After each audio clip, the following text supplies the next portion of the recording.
Welcome to my class. In Microsoft Excel program, there are number of text functions given to us. Here, a list of all the text function is given. All these functions listed here are discussed in separate video lectures. Let us start. इस video lecture के अंदर हम एक text function mid की बात करेंगे. आइएगा mid की तरफ शुरुआत करते हैं. मिड का सिंटेक्स कुछ इस तरह से है. It takes 3 arguments. The first is text, the second is start number and the third is number of characters. Mid function का पर्पस क्या है? It returns the characters from the middle of a string given a starting position and length. हम एक text string के अंदर उसकी starting position बता दें और उसकी लेंथ को बतला दें. उसमें से हमने कुछ कैरेक्टर्स को निकालना है. इट मीन्स हमें कोई एक वर्ड दिया गया है, एक लाइन दी गई है. उस वर्ड या लाइन के अंदर से हमें स्टार्टिंग पोजीशन को बताना है और ये बताना है कि कितनी लेंथ तक हमने जाना है. उन सभी कैरेक्टर्स को ये मिड वर्ड निकाल के बाहर कर देगा. आइएगा इसके एग्जाम्पल को टेकअप करते हैं. इसके एग्जाम्पल को टेकअप करने के लिए एक स्ट्रक्चर को डिजाइन किया गया है जिसके अंदर बहुत सारे कॉलम्स दिए गए हैं. इस जगह पर हम उस टेक्स्ट को लिखेंगे जिसमें से हमने किसी कैरेक्टर को ड्रॉ करना है. यहां पर स्टार्टिंग नंबर दिया जाएगा और यहां पर टोटल नंबर ऑफ कैरेक्टर्स होंगे. इस पर्टिकुलर जगह के ऊपर मैं रिजल्ट को टेकअप करूंगा और जिस फंक्शन को हम यूज करेंगे वो इस ई कॉलम के अंदर मैं एक्सप्लेन करूंगा. इस फंक्शन से रिलेटेड जो भी डिस्क्रिप्शन है वो मैं इस जगह के ऊपर एफ कॉलम के अंदर दूंगा. तो सबसे पहले मैं एक आपके सामने एग्जांपल ले रहा हूं और यहां पर मैं एक वर्ड को लिखूंगा, दैट इज गुड. ये मैंने अपर केस में लिखा. मॉर्निंग मैंने लोअर केस के अंदर लिखा और फिर मैंने इंडिया अपर केस में लिखा. Good morning India. Let's assume that मुझे 6 कैरेक्टर से स्टार्ट करना है और मुझे 7 कैरेक्टर आगे जाना है. 6 कैरेक्टर से स्टार्ट करो और 7 कैरेक्टर तक जो भी कैरेक्टर्स मिलते हैं उनको बाहर निकाल दो. सो इस पूरी टेक्स्ट स्ट्रिंग के अंदर से मैं 6 पोजीशन से शुरू करूंगा और मैं 7 कैरेक्टर्स आगे तक चलूंगा. जो भी इसके अंदर कैरेक्टर्स आएंगे मिड फंक्शन उनको बाहर निकाल के दे देगा. यहां पर मैं इस मिड फंक्शन की एप्लीकेशन को शो कर रहा हूं. Mid, the first argument is text. The text is given to us in A5. The second argument is start number. Start number is given to us in B5, comma. Number of characters, start करके कितने characters को निकालना है, that is given to us in C5. Parenthesis close, I press enter. मेरे पास यहां पर result आ गया morning. यानी कि 6 कैरेक्टर से चलना शुरू हो जाओ और आगे 7 कैरेक्टर्स तक चलो. जो भी वर्ड इसके बीच में आता है उसको निकाल दो. हमारे इस पूरे टेक्स्ट स्ट्रिंग के अंदर मॉर्निंग 6 पोजीशन से शुरू हो रहा है और ये आगे के 7 कैरेक्टर्स मॉर्निंग के हैं. तो हमारे पास यहां पर रिजल्ट मॉर्निंग आ गया. इसके लिए हमने इस पर्टिकुलर फंक्शन को यूज किया. इस फंक्शन की डिस्क्रिप्शन कुछ इस तरह से है. It extract 7 characters beginning from the 6th character. Mid function को 6 कैरेक्टर से चलना शुरू करता है और 7 कैरेक्टर्स तक उसे जो भी वर्ड मिला उसने हमें निकाल के दे दिया. I take up one more example. In this case, I will write in a different way. Good morning, India. Again, 6 number से स्टार्ट करो और 7 कैरेक्टर तक चलो. तो मैं यहां पर स्टार्ट नंबर के अंदर 6 और नंबर ऑफ कैरेक्टर के अंदर 7 दे देता हूं. I apply mid function here. इस जगह पर मैं मिड फंक्शन की एप्लीकेशन को टेकअप कर रहा हूं. Equals to mid. इस पर ही मैं सेल रेफरेंसिंग नहीं दूंगा बल्कि उसकी जगह पे टेक्स्ट रेफरेंसिंग को टेकअप करूंगा. तो डबल कोट के अंदर गुड मॉर्निंग इंडिया,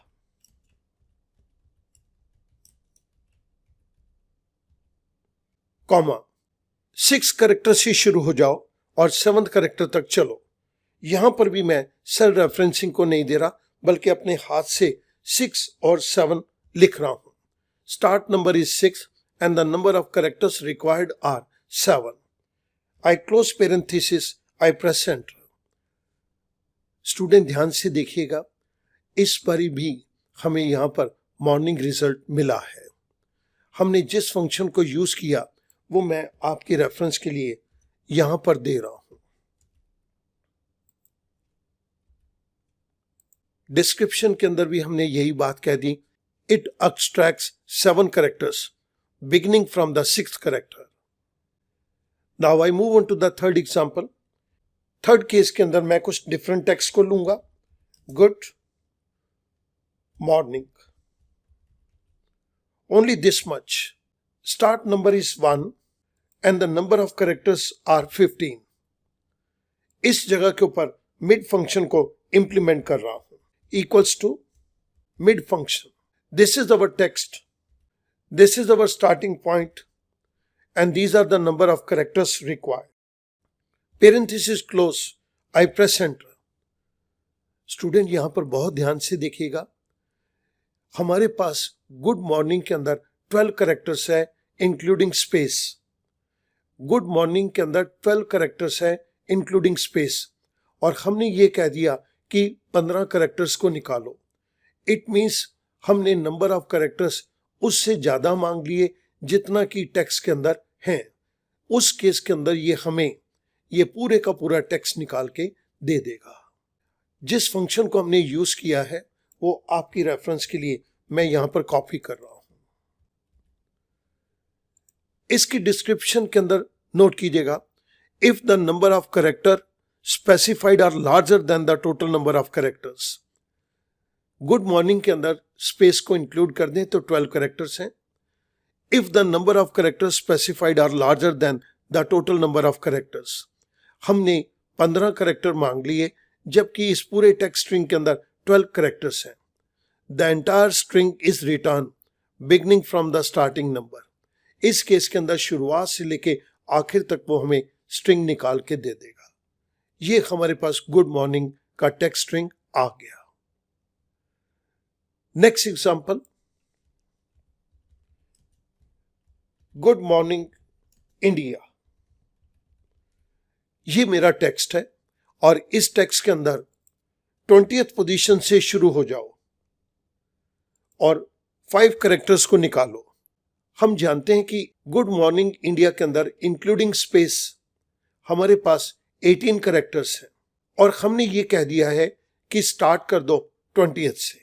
मैं यहां पर देखना चाहता हूं मेरा स्टार्टिंग नंबर टेक्स्ट स्ट्रिंग की लेंथ से ज्यादा है, तो यहां पर हमें क्या आंसर मिलेगा?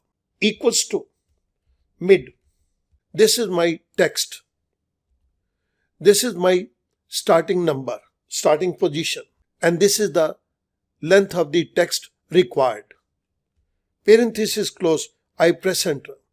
स्टूडेंट ध्यान दीजिएगा, यहां पर ब्लैंक हमें आंसर मिला। हमने इस पर्टिकुलर जगह के ऊपर ये फंक्शन तो लगाया हुआ है लेकिन आंसर इज ब्लैंक। तो यहां से एक बात क्लियर हो गई, टेक्स्ट स्ट्रिंग की लेंथ से ज्यादा अगर स्टार्टिंग नंबर रख देंगे तो उस केस के अंदर ये ब्लैंक छोड़ देगा। मैंने यही बात इस डिस्क्रिप्शन के अंदर दे दी, if the start number is larger than the length of the string function return से ब्लैंक। इस जगह के ऊपर ये मत सोचिएगा कि कुछ नहीं लिखा। अगर आप देखेंगे फार्मूला बार के अंदर तो ये फंक्शन दिखाई दे रहा है। मैं इसको कलर कर देता हूं। जिस जगह पर हमारा ये येलो कलर है इसके अंदर ये फंक्शन यहां पर विजिबल है। सो ये ब्लैंक नहीं है, ये फंक्शन तो लगा हुआ है लेकिन फंक्शन ने हमें ब्लैंक रिटर्न दिया है। I move on to the next point. In the next example I take up the same thing, good morning India. यहां पर मैं स्टार्ट नंबर के अंदर -1 दे रहा हूं और total number of characters required 6 है। जब मैं स्टार्ट -1 दूंगा और total number of characters required mid function निकाल के दे, let's see that what is the result. Equals to mid, this is our text. Start करो -1 से और 6 कैरेक्टर्स को वहां से ड्रॉ करो, निकालो। I close parenthesis, I press enter. Student आप देखिएगा कि यहां पर हमें वैल्यू एरर दे दी गई। ये चीज शो करती है कि हमने गलत वैल्यू को इनपुट किया है और गलत वैल्यू तो हमने दी ही है, that is -1। It means mid function के अंदर हम माइनस के अंदर स्टार्टिंग पॉइंट को नहीं दे सकते। द सेम थिंग मैंने डिस्क्रिप्शन के अंदर लिख के दे दी। If start number is negative, it returns an error. Now I take up the last example, और लास्ट एग्जाम्पल के अंदर भी let us take up the same text, good morning India. In this case, start from the first position and the number of characters required are -8. जो number of characters required है निकालने के लिए वो -8 मैंने दे दिए।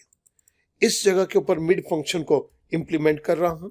Mid, this is our text A10, starting point is first character B10 and we have to look for -8 characters, that is C10. Parenthesis close, I press enter. Again there is value error. इसके अंदर हमने इस particular function को लिया। तो student इसकी explanation मैं आपको डिस्क्रिप्शन के अंदर दे रहा हूं। If number of characters specified is negative, यहां पर हमने नंबर ऑफ कैरेक्टर्स जो निकालने हैं वो हमने स्पेसिफाई किए हैं and it is in negative, it returns an error. I hope that this function will improve your understanding about mid function. Thank you very much.